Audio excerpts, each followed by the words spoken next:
Okay, we're officially recording, and so we'll kind of kick this off. This is a super informal gathering of those of us who just got back from Africa. I'll kind of give you a quick overview of where this is coming from. Really, everybody has expectations when you go on a trip. If you would mute yourself when you come in, that'd be great. Everybody has expectations. I know there were many of us that we really pulled the trigger on this trip at the last minute. Like, this was not a year in the planning. It was not months in the planning. I know there's several of us that it was like, right? Like, it was like, are we going to do this? Okay, we're going to do this. And, we have all these expectations, and your experience doesn't match your expectations. And that's really where I think, if where we landed, and we all had different experiences too. So this is just an opportunity for us to kind of compile those, because everybody wants to hear the Africa stories. And it's, Amy's story is a little different than Laura's, it's a little different than mine and Alex. And so we're going to all just kind of have a little story time here. Let me just kind of give you the overview of what the why behind all this, right? So those of us who went, you'll hear each of us talk, are with a company called Viseo. And Viseo is a nutritional company that is about 4 years old. And sorry, my cat is going to always go crazy right when the Zoom comes on. And it's a 4-year-old company. And when we've been drilling water wells for almost 4 years, we partnered. So our company and our teams and all of that do the fundraising for the water wells. And we've raised water enough for drilling over 100 wells in those 4 years. So we've brought water to over 390,000 people. Y'all, we talk about this all the time. We talk about how we've drilled these water wells and we've made a difference in people's lives, and we drill them near schools so kids have water. And that's the behind the story, right? So during COVID, we were supposed to do a documentary. It got pushed back. So that was this summer in May. So it was a documentary where we actually got to visit special needs school. We got to visit villages, schools that we were drilling wells, as well as, y'all, we showed up to a empty grass spot where we started drilling a well the day we got there. So it's like lots of different perspectives on this, but that's kind of the behind the story on what got us there. We were super excited to come get a firsthand look at what we had done, what we had raised money for, what we'd been talking about this whole time. We all had our own passions about in our hearts, and that were planted there on why Africa and why water wells. Now, let me also preface this, because I'm going to kick this to Amy and then Laura. Let me preface this, y'all. We went to Tanzania, Africa. And so when we say Africa, we mean Tanzania, Africa. That's we are not experts. We know it's like visiting the Arizona and saying I've been to North America, right? Like, that is not a representation of the whole of Africa, but this is our experience for Tanzania, and we want to share it with y'all. So with that, Amy, I'm going to pass it to you and let you kind of kick us off story time. I love it. Well, I wanted to share with you guys just some generalizations, because Africa has been something that has been on my heart since I was a little girl. It's just like a dream that God always placed into my heart. And then in 2018, I saw a documentary by Charity Water about water wells. And so that just even cemented in my head more the importance of water.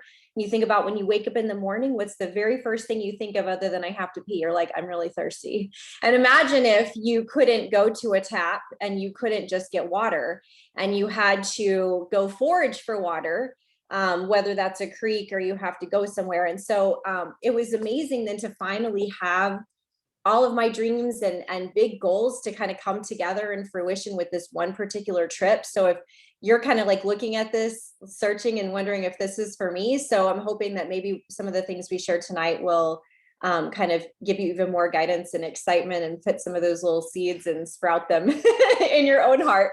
But I can't be remiss without to talk about the top 5. So I'm going to talk about not the top 5 animals, which is what you always hear about, but just 5 things that I thought was really interesting about Africa, some of the generalities, some of the things that really blew me away. So, Africa, when you think of it immediately, it's just like such an exotic land. And so the very first thing I thought of with the big 5 was exotic animals. So we do have, your big 5 animals, but how cool to see a lion in its natural habitat.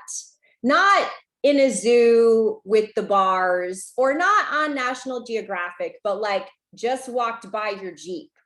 And so that was just really powerful, just to see the majesticness of the giraffes and the rhinoceroses and the hippos. And I don't know if you know this, like I'm a big shark person, but way more people die from hippos than sharks. And so just to see, and you're like thinking, like you're watching them and you're like, so really, if I went in that lake right now with the hippos, like they'd actually kill me. Like that's super weird. Like, so it's just so many interesting, fun things with seeing the animals.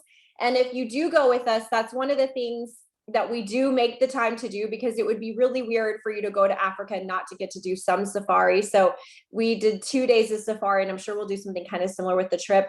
And half of the time, it's not only cool to see all the animals, but even just to take pictures of your friends and to like see what people get excited about. You know, Laura was talking about this week how I was really excited about the birds because of my dad. So it's just fun to see like what your friends are the most excited about. And lots of interesting conversations on the Jeep about genitals of animals and things, because you're not expecting it. Like I didn't even know we were going to all talk about that, but it became a thing. The second thing I want to talk about is like just that Tanzania itself is really famous for a lot of things. So even my dad, I brought back a Tanzania book, and he was super like, wait, what? Like half the things you've heard of in Africa are actually in Tanzania. So if you go, it's like, you're not going to be like, well, I don't get to see a lot of Africa, because they have the Serengeti, which is really famous if you want to do safari and all the animals.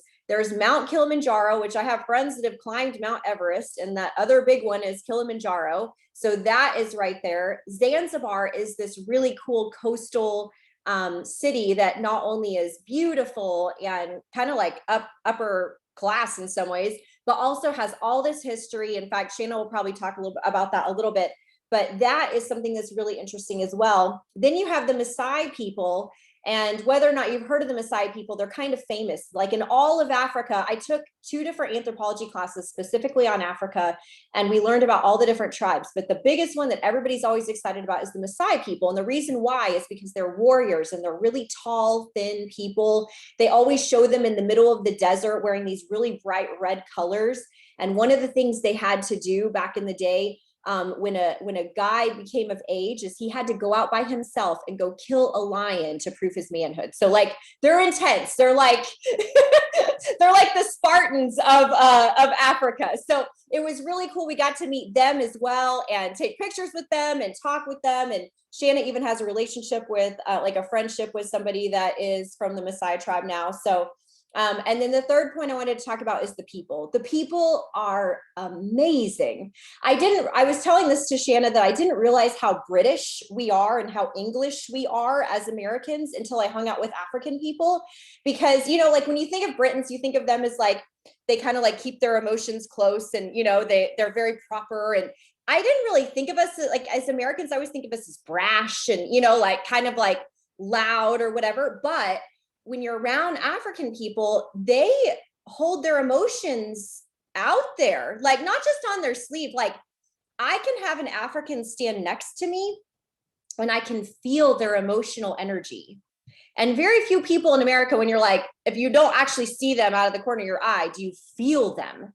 And they're just so open, like there's not walls. And they're so caring and kind. And I think the biggest thing I took away out of all of my time in Africa was that here I was in these areas where people don't have a lot of resources, don't have a lot of technology. You know, the kids don't have cell phones. Like, you know, I mean, they have paper to write with in school. They don't even have textbooks. They literally have spiral notebooks that they write all of their notes in. That's their textbook. And yet they are really high in community. And so I remember saying to some of my friends, I was like, what do you think the suicide rate here is? Nothing. Like, I mean, they're so high in community and maybe so low in technology and are the way we would look at it as Americans. But yet look at where we are in America, where we are so high in technology and so low in community, and everybody's miserable. And so it was so interesting just to be in the presence of these people that are so powerful, so excited to be a part of to be next to you, to have a conversation with you. And they really want to know about you. That's something else. Even like the kids, they're not self-involved. They want to hear about you. They want to hear about like your experience. And the kids, it was fascinating to hear kind of how they did their schooling. In fact, I'm going to talk about the schooling in just a second. The other thing I wanted to share with the people was they're very entrepreneurial people. So here is a place that was highly affected by COVID, and a lot of their industry is tourist related. And when you actually, we were like, some of these people, they hadn't really worked until we showed up back in May. And this is a country that does not have any sort of entitlement benefits. There is no unemployment. There is no nothing. Like if you don't work, there's no safety net like there is here in America. And yet they're so entrepreneurial. They had multiple streams of income. They realized, okay, we're completely closed. So they started building online boutiques. They started finding ways they could source stuff from China and create online boutiques and sell stuff to people in other parts of the world. So these are people that, like, just because things didn't work out for them, they didn't go, oh, woe is me. They literally were like, okay, I'm going to go and figure it out. And so it was fascinating talking to all of these different people and all the things that they have done to kind of continue to make things work for them. Because there's no credit lines. There's no, you know, like some of us are like, well, we could refinance our house. There's nothing like that there. And there's no government backup. So like you have to figure it out or get together as a community and make it work. So number 4 is their school. You would be so surprised at their school. Again, not high in resources, like they have desks and there's a teacher there. There's no, like the windows are like iron bars, no actual pane. They're like, you know, cement floors, but yet those kids are serious. I had 15 and 16-year-olds asking me questions that you would expect to hear from a freshman or sophomore in college. They asked me about racism. They asked me about globalization. How has globalization affected you in Texas, Amy? And then they also share their presence of how globalization, pros and cons, of how it has affected them in Tanzania. Like the most amazing questions that you would not believe. I'm like opening up their textbooks and everything is so legible. I have horrible handwriting. Like my handwriting looks like, I don't know, a serial killer or something, but they're so like, it's beautiful and they appreciate their little, you know, thing that they write with. So it's just amazing what you kind of learn from talking with them. And then the last point I wanted to talk about, number 5, is the water wells. And just realizing, again, because you watch documentaries and you see pictures of people going to get water, and most of the time you see them in rural areas. You see them in, like, they're out in BFE, and of course they don't have water. No, there are people in cities that are searching for water. Not only can they not find clean water, they can't find reliable water sources. We're in the city and there's people on motorcycles with water, you know, gallon things that they have on the sides of them, horses with them, kids with buckets on their heads like you've seen before. But even in the city that is happening. And so just for us to be a part of that is really, really, really powerful. And the last thing I just want to share, this is my quote that I love to talk about with what we do with Viseo. And it's something that sits on my lamp, but it says, the idea that each morning someone in America is taking their vitamins and someone in Africa is pumping their water and I'm responsible for that. Like, that's such a blessing. Like, that's actually what we do here. And it's been really cool to be on the flip side of this, not to be on the American side where I'm sharing supplements and helping people with their health, but now being on the other side. And literally people in Africa think that when you say the word Viseo, that you actually work for a water drilling company. They don't actually realize that you sell supplements in the United States and we do health things. So anyway, thanks for letting me share, Shanna. You're muted. Laura, I know we don't have you very long. I want to kick it to you. Awesome. Thank you guys and ladies for just hopping on today, this evening. Oh, I've got so much in my heart and a little time to share, but literally when I was 11, I can't really remember if I was 11 or 12, but I know it was 11 or 12.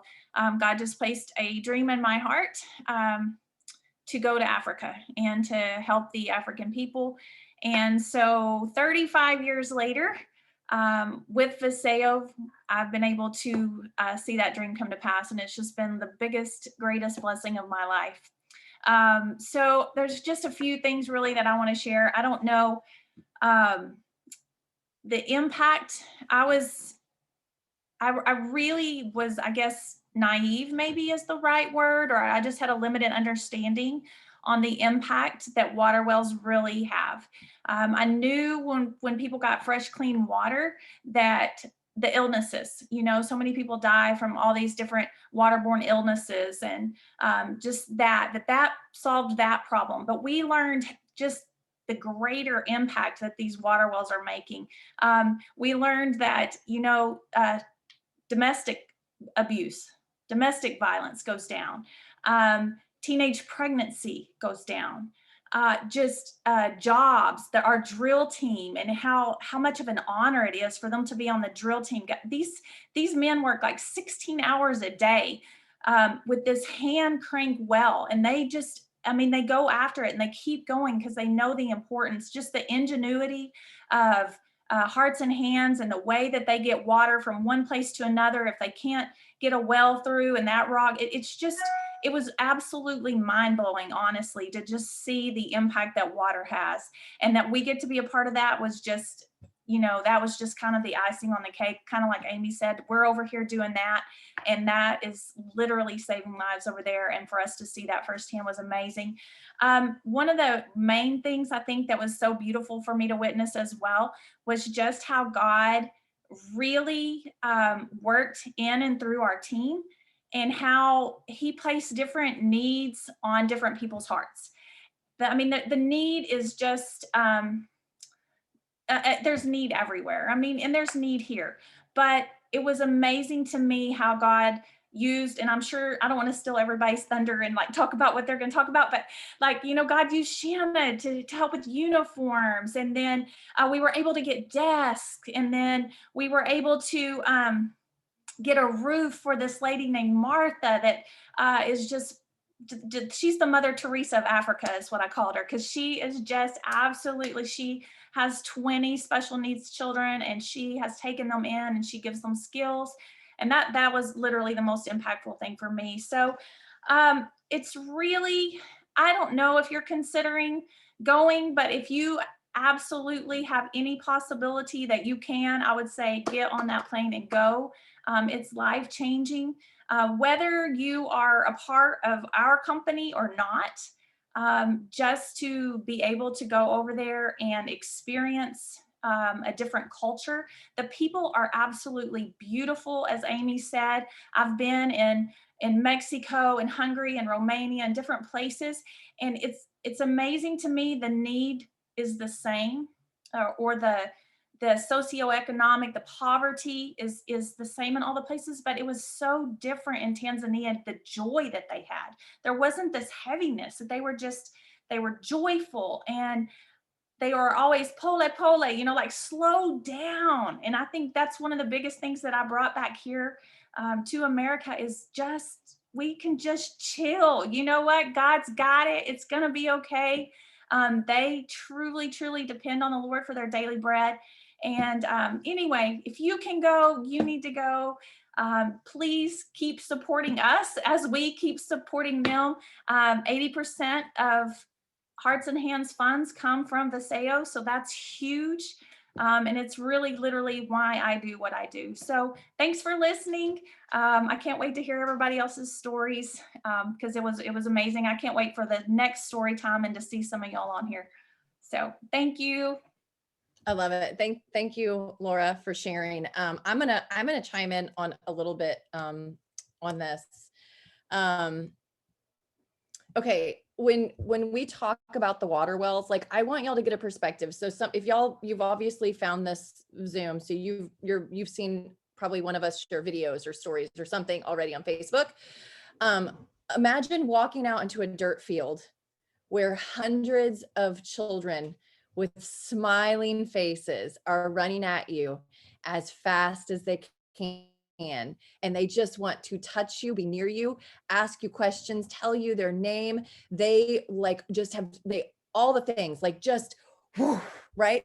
And like everybody's, it's like this incredible, like you're just like, oh my gosh, right. It's overwhelmed. And you and all the excitement and everything going on, you look down and you see several little kids holding what looks like an old, dirty orange juice carton.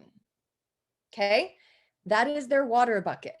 And that moment when I stood there realizing this is what I've said in meetings, like I've talked about how kids bring water home from school, but I'm literally seeing him on the playground with his bucket in his hand. Like that, I think was the moment for me when I'm like, what, like, and just to like call it for what it is. Like I had a close friend right when we got over there that was like, hey, there's lots of, I love what you're doing for Africa, but there's lots of need in the US. And I agree, there is a lot of need in the US, but y'all, this is different than the need we have here. Like Amy said, there's not a mortgage for your house. There's not a loan for your car. You have to have the money to buy the things there. And they're priced out of the global market. A school teacher makes 150 to 250 US dollars. Okay. Imagine, right, trying to get ahead in the world when that's what you have, right? Like, we talk about the entrepreneurs and like, I want you to really understand when we talk about the kids having one uniform, not like one uniform for like same uniform for at least the whole year, but they're in the same colors for several years. So they may be in the same uniform and wear it every day for multiple years. This is not unusual. Like this is common. Having two uniforms is a great luxury.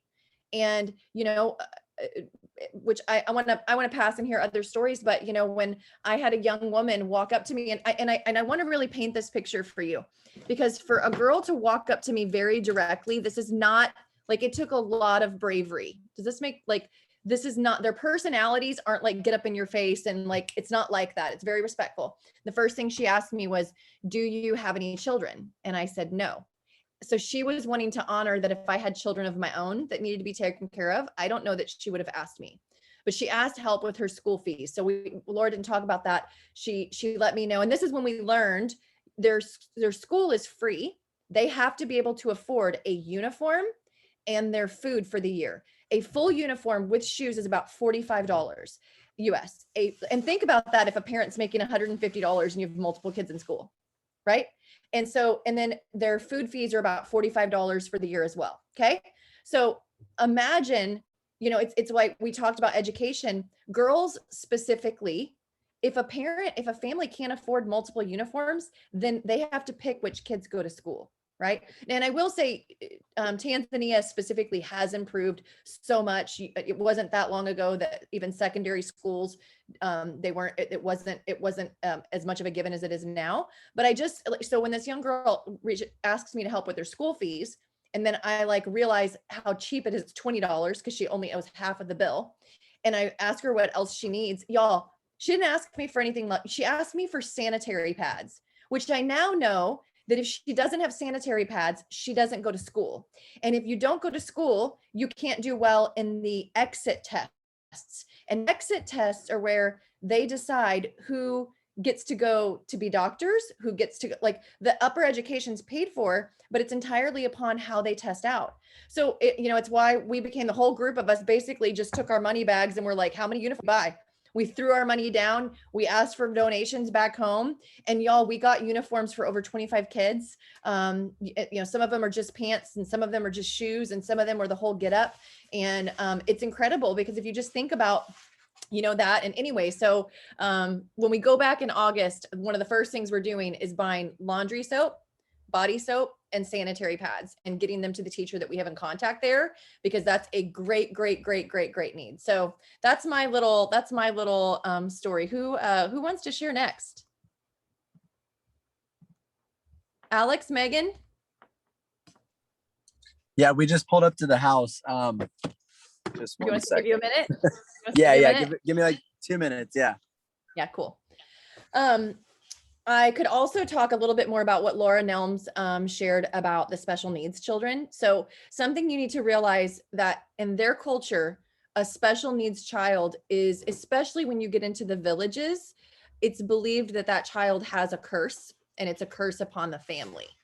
So some of these children are found hidden away, living with the animals. like where people can't see them. They're not, I mean, it's bad enough that they already live in such meager means that when you picture a special needs child in that situation. And so the water wells that we drilled where the special needs school is, we've drilled water wells in an entire village. Every school, every special needs school, every church in that village has water. Like, it is incredible to see, just everybody has water. It's a non-issue for the village called Kahe. So, that special needs school. And when you picture a special needs school, do you picture like, oh my gosh, can you just imagine how dirty it must be and how much, that's what I pictured. I imagine like, oh my gosh, Shannon, get your heart right, because this is going to be hard, right? We get off the bus and it's like a place of magic. There is a water well in the middle of the courtyard. There are swings and there is grass and there are flowers and there are all the little buildings around the square, and the kids have so much pride. They took us to a room where they make things. The Mother Teresa Africa, Martha, she teaches them skills. She wants them to be able to go back home, if that's an option for them, and be able to take care of a flock of chickens, be able to take care of the animals, and have responsibilities in the family, and actually be an extra hand of help to the family. And you should see those kids keep their rooms perfect. They are the happiest, joyful, like we brought them the group, and I wasn't even a part of this group. I was talking to the kids over at the school. There was a group that knew that we'd heard that Martha's kids needed some mattresses. And because some of the kids had chewed them up. So some of them didn't have mattresses, or they were like half mattresses. Somebody chime in how much were the mattresses? Like, they were so cheap. Somebody chime in. I just know we got that whole entire, everything that was in that photo. It was like, what, 5 or 6 mattresses. It was oil, it was sugar, it was flour, and it was like $250. And whole pile of food, mattresses, everything. Y'all, the kids all gathered around and started singing blessings over us. Do you know what it's like to show up somewhere thinking that you're about to pour out and instead you're poured on? Like it, she was like, the kids were just talking this morning about how much they miss eating rice. Y'all, let that sink in. They missed eating rice. Like, anyway, so I forget where I started on going on that story, but where did I start that? I don't remember. You were just talking about like the environment and like how clean everything was, and her hygiene schedule that she had with the kids that was listed out. I mean, like literally all of us were like, this is the cleanest place. Like, we couldn't believe it. And I mean, Africa's kind of dusty. Like, we're literally like driving down these dusty roads to get to like where this place is. And you literally walk in, like she said, and it looks like Disneyland, like in comparison, like it looks like paradise. There's so much greenery and everything is perfectly kept. Like Martha is, I would trust Martha with any part of my life with my inheritance. Like, she is on top of everything. She's just amazing. So, and because we're friends with Martha and Anna on Facebook, this is our shout out to Martha and Anna, and say hello to Monica and give lots of hugs to everybody there for it. We're coming back as quickly as we can and bringing friends. Okay, Megan and Alex, you're all somewhere now? Yes, we're finally home. So definitely to echo what you guys were saying. First of all, if you're watching this and you're considering going to Africa, I'll share my first thoughts when my wife actually said, let's go to Africa. I was like, why? And in all fairness, we'd always wanted to go to Africa. But, with everything going on, I think there's this fear that, if you go to Africa and you travel worldwide with the pandemic, that it's just going to be so scary. I'm here to tell you guys, it's not scary at all. So if you have that urge, just do it. If you feel like you're being led to do it, do it. But what was really awesome was that God had given each person on this trip a unique experience, or experiences, I should say, with different children, with different people, with different just different connections. We all made similar friends and connections with different people, but he gave individual people, like almost like handpicked experiences, which I thought was so cool. And so, you know, it's easy to be like, oh, I'm going over there with a group of people. You know, I wonder if I'm going to have like an experience. Like, you go over there, you're having an experience. It's inevitable. But, you know, one thing that really stood out to us, and there's like millions of them, but the one that probably stands out the most is there was this one day, you know, one thing that we did pretty frequently was we would go around, and as we were, you know, in these little villages, we were basically just handing out candy, little silly bands, toys, just random stuff that, you know, over here kids will look at you and be like, where's my iPad? Yeah. Right. But in Africa, you give them a freaking lollipop and you think they just won the lottery. Yeah. Which, you know, selfishly, it felt pretty cool giving it to them, because I really felt like I was handing out $100 bills. Yeah. But, you know, it's cool because we would stop and we would just start giving stuff out to people, and just kind of, it was just like free flowing, you know. I mean, there's times where it was very organized, but then there were these other times where it was literally just, we would stop and we'd see a kid and, oh, give him some flip-flops. And then all of a sudden you start a conversation, and then all of a sudden, you know, you're just talking to the people. And so one moment when that happened was we actually pulled over on the side of the road, which happens frequently in Africa. You just pull over wherever, and it is what it is. Yep. And so we were hanging out with a bunch of people, and all these little kids come running up. You know, they see all of us Americans, and they're instantly just like intrigued, and they want to just be around you and talk to you. And you know, they're always shy at first, like they always kind of start over here, Turn on some music, and then they slowly start creeping towards you. But that was our way in. We had a little boombox with us, and we would always play. There's this specific artist. If you could think of like the Justin Bieber of America, over there, they're Justin Bieber, except for he's way cooler than Justin Bieber. His name is Diamond Platinums, and he's got a vibe. Okay, the man's got a vibe for sure. He's got like 5.5 million subscribers on YouTube, so he's legit. Like he's the real deal over in East Africa. I will say I've been listening to Diamond Platinum since I got back from Africa. It's the best.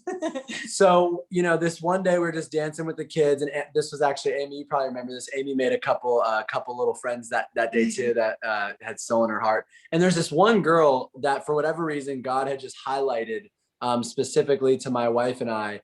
And I don't even know how to describe it, because words can't describe the connection we felt to this girl, because she doesn't even speak English. I mean, like no English at all. But we felt like we were like BFFs. Like this is our friend. This is our homegirl. Like we're just having fun. And we were at this spot for like an hour. So we had like more time than usual to connect. And as we were leaving, we were really, you know, I was bummed. I was like, man, I don't want to leave. Like this is so fun. And, you know, we're leaving this little area. And this little girl, her name was Amina. She was 9 years old. And, you know, as we're leaving, we would always get in the bus and hand stuff out through the windows of the bus. And, you know, we didn't have any more stuff with us. So my wife just randomly grabs an animal cracker from somebody's snack. Like, I think it was somebody's lunch, and just like hands her an animal cracker out the window. And we're just like, all right, here you go. Like, it was totally someone else's animal cracker, so I didn't want to give out many. I'm just like, oh, this is all I got. Here's the animal cracker. I just give at least one. So whoever's animal cracker we gave out, sorry guys, it was for a good cause. But we basically, you know, she gave her this animal cracker, and this little girl, you know, I'll never forget this moment.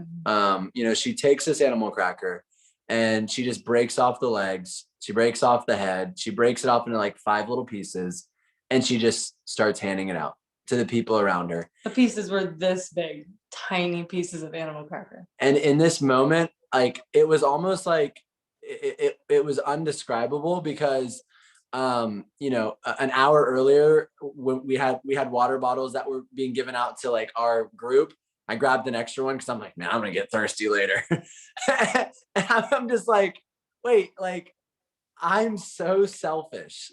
Like I'm so self-centered. I'm so greedy. And, you know, I'm not like, you know, downing myself, but just like the culture that we come from is so centered around ourselves. Yeah. And even if you're a good person, I mean, we're over in Africa serving these kids and helping with water wells. So, you know, I mean, our resume would say we're pretty decent people as it is, right? Like we're decent. We're the cream of the crop. But like at the end of the day, inherently, we're still selfish, right?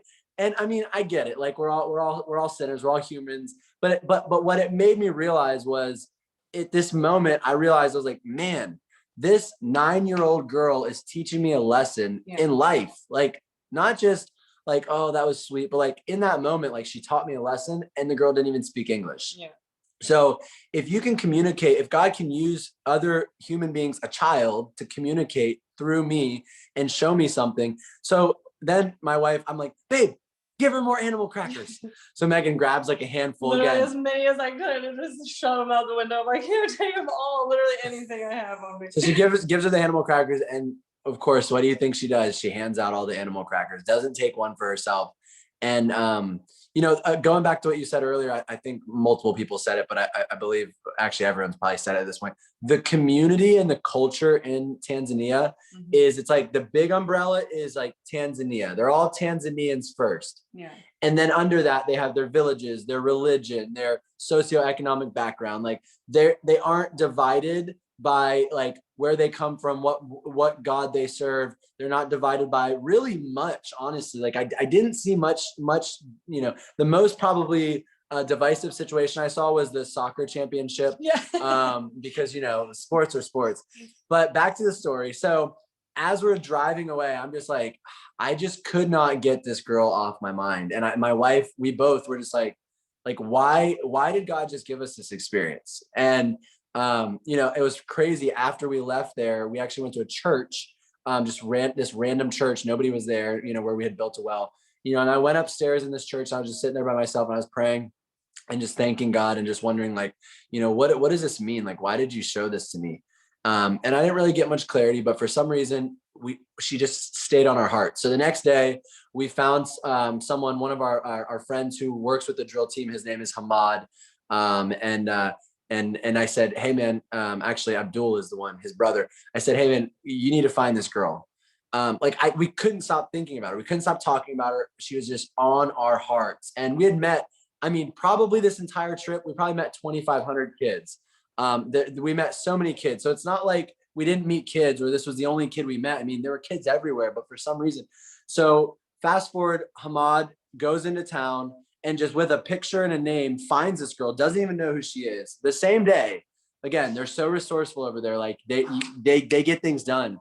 Finds this girl, says, hey, I've talked to their parents and, they'd love to meet you. Cause that's what we told them. We're like, we'd really like to just meet their family. Like, I just want to get to know, like, who raised this girl, right? Why is she like this? Like, so finally, at the end of the trip, they took us back into this little village called Kahe, which is like an hour and a half from where we were staying in the city. And Kahe, just a little context, is like a village. Like it's not a town. It's like out in the middle of the sticks, like in the middle of nowhere, just dirt roads. The unemployment rate in this town is 50%.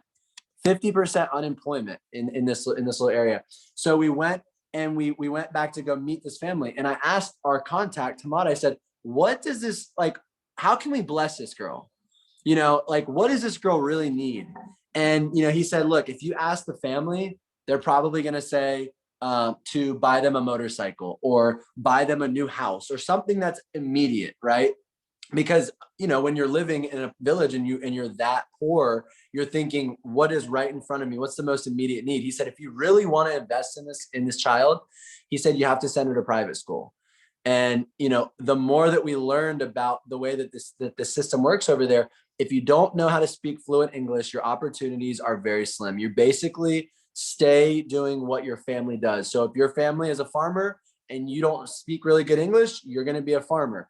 If your family sells corn on the cob on the side of the road, which legit, like you just see that kind of stuff everywhere, and you don't speak English very well, then you're going to sell corn on the cob for the rest of your life as you grow up. So we're like, all right, well, do you know of a private school? He's like, yeah, my kid actually goes to a private school. So we said, take us to the private school. So the next day he took us to the private school. Our last day there, we spent going, and it was like, we don't have kids. We're still young. And we're probably a few years out before that, but got some more traveling to do before that. Not that you can't travel if you have kids, but, we're basically like interviewing the principal. We're grilling them. Like, I want to make sure my kid's going to a good school. Okay, it's not my kid. She's not my kid, but I feel like she is. And so like, we're all, here's the funniest part. We're all freaking out like, oh my gosh, she's coming from Kahe. She's coming from a school that's not that good. Like, is she gonna even be able to like catch up and all this stuff? We're freaking out. Like, so we go into it with all this like fear, and we tell the principal, like, should we hold her back? Like, how is she gonna get integrated into this new school system? And this man stopped us in our tracks so quick. And he was basically just like, no, we will not hold her back. And I'm like, okay. He's like, that will psychologically damage her. Like, you have to think about her as a human. Like she has like needs, and she like is a person. And I'm like, okay. He literally said, he's like, imagine that for the rest of her life, that she'll say, I went to a different school. I had to be held back. Like, that'll affect her and her school experience forever. We're not going to do that. We're going to work with her. We'll do whatever it takes to catch her up. We were so shocked. It was just such a loving environment. There's little signs everywhere in English. I want to be a pilot. I want to be a lawyer. I want to be a doctor. I mean, it was just such an inspiring, and I hate even comparing it to all of the other schools we went to, because I mean, you guys saw, right? It's like, it's just underfunded. That's the problem, is the public school system is underfunded over there. And so, after just grilling this guy for like an hour, God had placed it on my wife's heart to pray with him. So we ended up praying with him. We also ended up finding out, that the school was called the School of Eden. And so it was this Christian school. And, everyone, I'm not here to push faith on anyone. Everyone, you believe what you want, but, we believe in Jesus. And for us, we were like, wow, like God's speaking to us through these different little signs. And so the last sign of confirmation that we were on the right track. Oh, and by the way, I said, how much is this school? Because private school ain't cheap, and right? It's boarding. It's boarding where she literally lives there, because it's an hour and a half from the village. It's uniforms, food, and schooling. And it's like $90 a month. And I'm just like, $90 a month, and she's gonna have a future. And so, we go into the village that night, and we talk to the family, we get to know them, and we basically tell them like, hey, we said, because before we even got there, I said, we don't want to just send this girl off to boarding school. Like in America, you get sent to boarding school, it's because you're a bad kid, right? So if you're on here and you got sent to boarding school, you know who you are. I'm just kidding. But sorry if you did. I don't know if anyone did, but over there, that's not how they look at boarding school. Over there, if you get sent to a private school like that, it's like you have a future. Like it is like you're set for life. And he said at that age, she's so malleable that in 6 months, she'll be speaking English fluently like this, and that they'll stay after and work with her. So we finally were sitting out at the house, we're talking, we said, what's your favorite subject to learn? And we asked that to a lot of the kids. A lot of times it was civics or history or whatever it may be. She said English. So we're like, all right, we're off to a good start. Okay. Obviously she wants to learn English. And so then, after that, we asked her if she wanted to do this, and she's, through translator, because we don't speak Swahili. But she said yes, of course. And her family, like, apparently this is like just the biggest opportunity she could ever have. So where it really all ties together, because I know this is a long story, guys, but hang with me, is that at the end, he says, this is so incredible that you're here, because a week ago, my daughter was actually, so they're actually Muslim, this family. And there was like this big holiday, this holy week called Ramadan. For Ramadan, you fast, you pray. It's very, very a holy week for them. So during that week, they had been fasting and praying. In the middle of the night, this little girl woke up, and she went and woke her dad up, and she said, Dad, I was just woken up in my sleep, and we need to pray. And he's like, well, what do we need to pray for, daughter, or Amina? And he's just like, she's like, we need to pray for me to get better education. And this was 1 week prior to us rolling up, handing out animal cracker, becoming best friends with this girl who doesn't even speak English. And all of a sudden, we're just in her house. Like They never met Americans. they never met Americans in their entire We're sitting life. in their living room. We said, well, their living room is also their bedroom. It's a bed and a couch. So with 5 children and 2 parents, by the way. 5 kids. And we're 2 just parents. sitting in their house like, so they bought us soda. First of all, they were so happy we were there. They bought us Fanta, left the house, came back with Fanta. We're sitting there. We're like, so, you know, just trying to make small talk. Like, have you guys ever met Americans? They said, no. And in that moment, I'm just saying like, well, nice to meet you. Like, I'm so happy to be here. Like, where did we come from? Like, how did God do this? Through me handing out an animal cracker and dancing with this little girl. So one thing that because we've shared this story with a couple of our friends and one of our spiritual mentors, and he pointed something out that was really cool. You know, and he said that through our giving and then through her giving, she received and we received, because we're recipients of this experience. She's a recipient of a better education and a future. You know, and it makes me think about if she would have just taken that animal cracker and just eaten it like I would have, none of this would have happened. Honestly, it really would. None of this would have happened.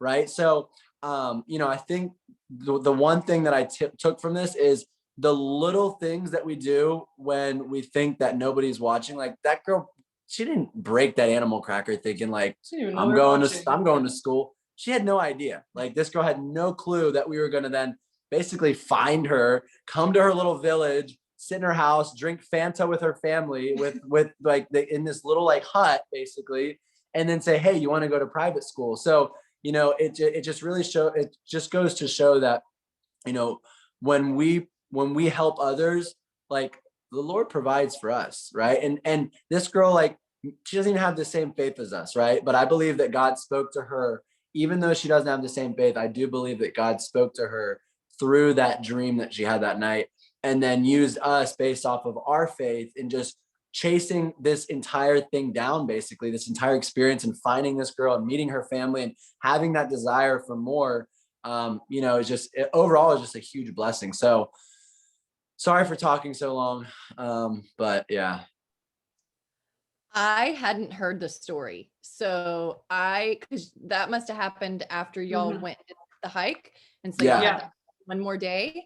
I had no idea. So I could have listened to that story over and over all night long. Like, oh, and I just am like, I mean, I probably watched y'all. I sat right behind y'all. I probably watched y'all. I remember grabbing the animal cookies and being like, whose animal cookies are those? Right. And it's like, and we watched that so many times where like, we'd be like, oh my gosh, some of those kids didn't get them, or that kid got 2. And then we drive off and you'd see the kids get in a circle and start dividing up, and they made sure the little ones got it. And they made sure that, you know, so no, I'm absolutely, that story is so incredible. And it's like, we probably, I mean, like that is incredible, not to take away from that, but y'all, there were so many experiences like that. Like it's so many. You know, there was, you know, a point where I was like, you know, everybody thinks of Africa as this third world country, and they're behind us and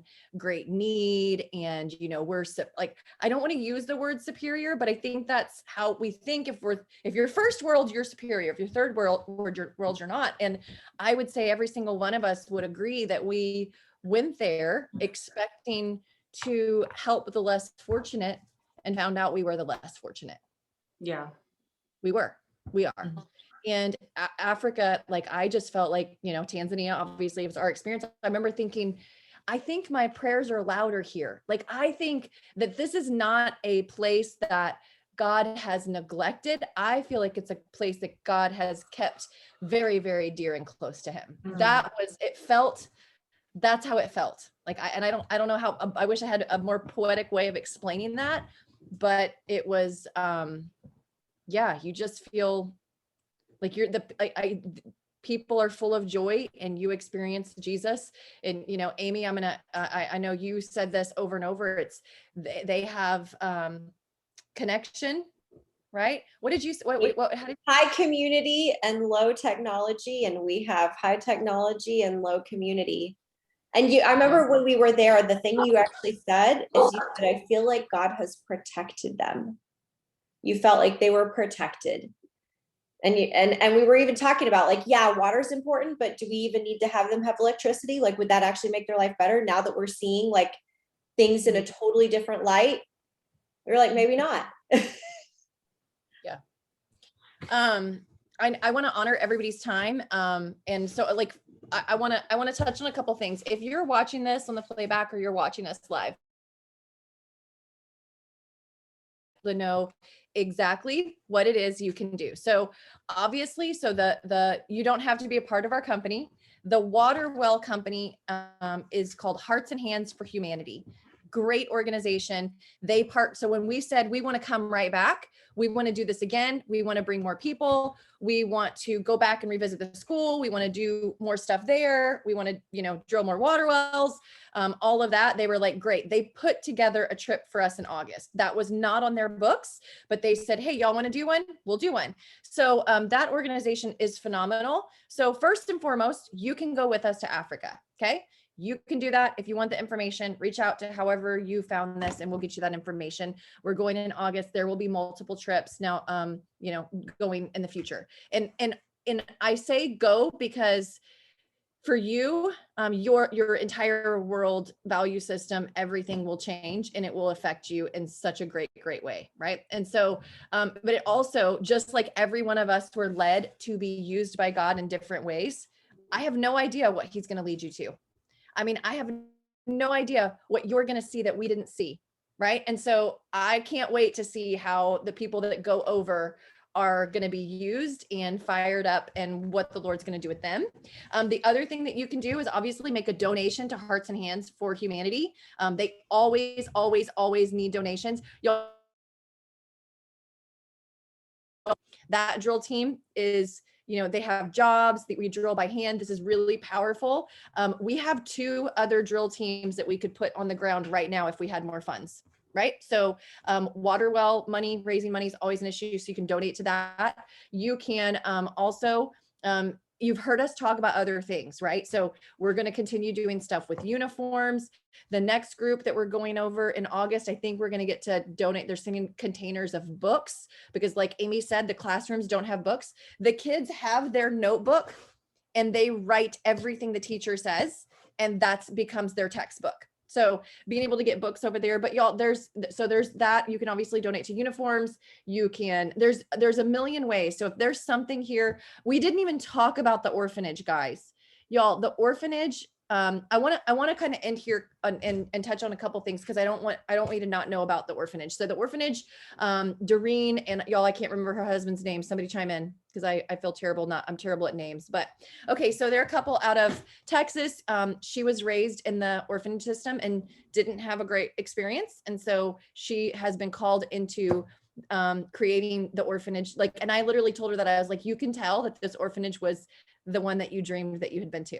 And she created that in Africa. It's beautiful. They do a lot of fundraising here in Texas and in the US, and they're able to help a lot of people. But here's the thing. She said, we don't actually have an orphan problem.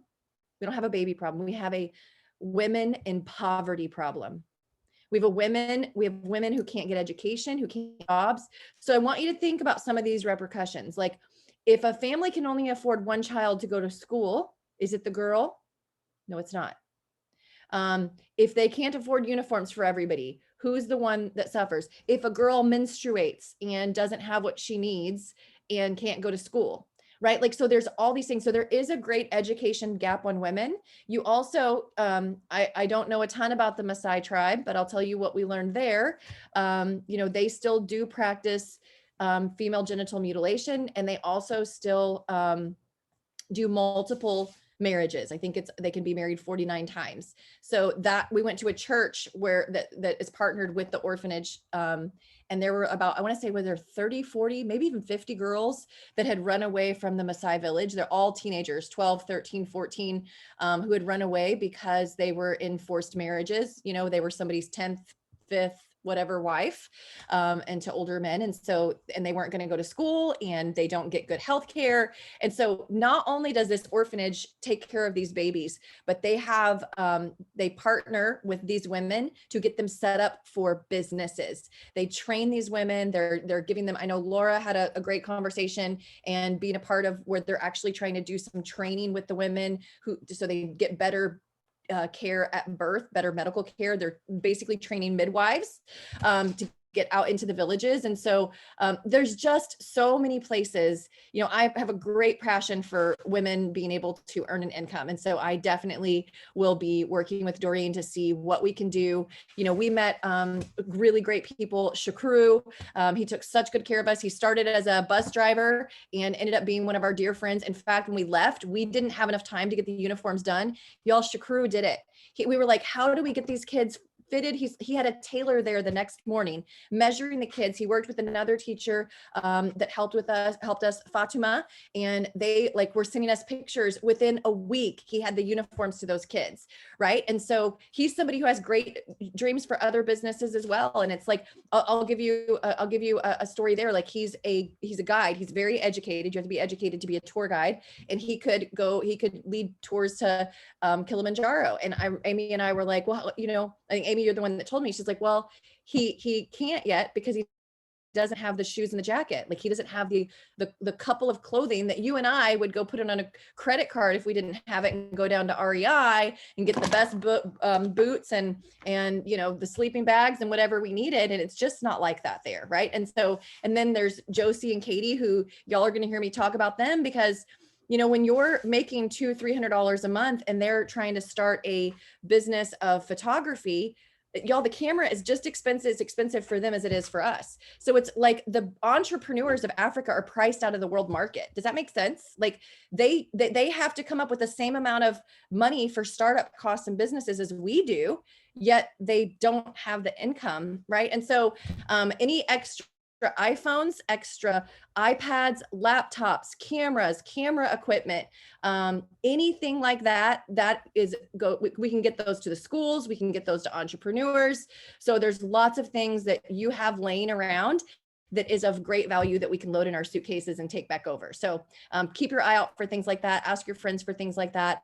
And just honestly pay attention to when we're, you know, if this is something that moves your heart, perk up. We're going to keep bringing it to you, because there is a word that I came across years ago, and it's an African word, and I don't know from what area of Africa, but the word is Ubuntu, and it means I am because you are.